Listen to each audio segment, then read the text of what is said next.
الحمدللہ رب العالمین وصلی اللہ علی رسولہ وآلہ اجمعین۔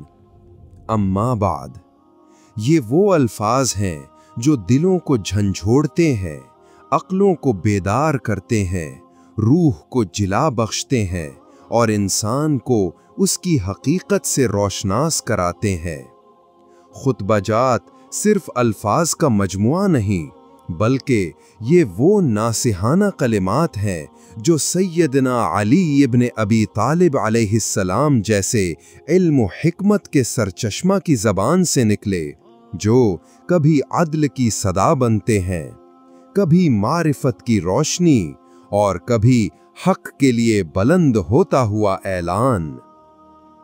یہ خطبات ایک ایسی رہنمائی ہیں جو ہمیں صرف ماضی کا تعارف نہیں کرواتے، بلکہ حال کی اصلاح اور مستقبل کے لیے بصیرت عطا کرتے ہیں۔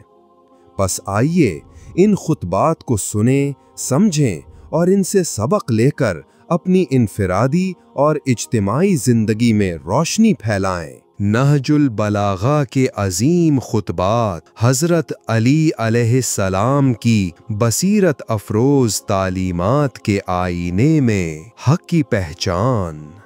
ہماری وجہ سے تم نے گمراہی کے اندھیروں میں ہدایت کی روشنی پائی اور بلندی کے مقام تک پہنچے۔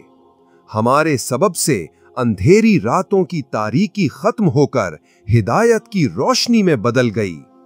وہ کان بہرے ہو جائیں جو حق کی بلند پکار کو نہ سن سکیں، پھر وہ میری نرم آواز کو کیسے سنیں گے جب وہ اللہ اور رسول کی واضح ہدایات بھی سننے سے قاصر رہے۔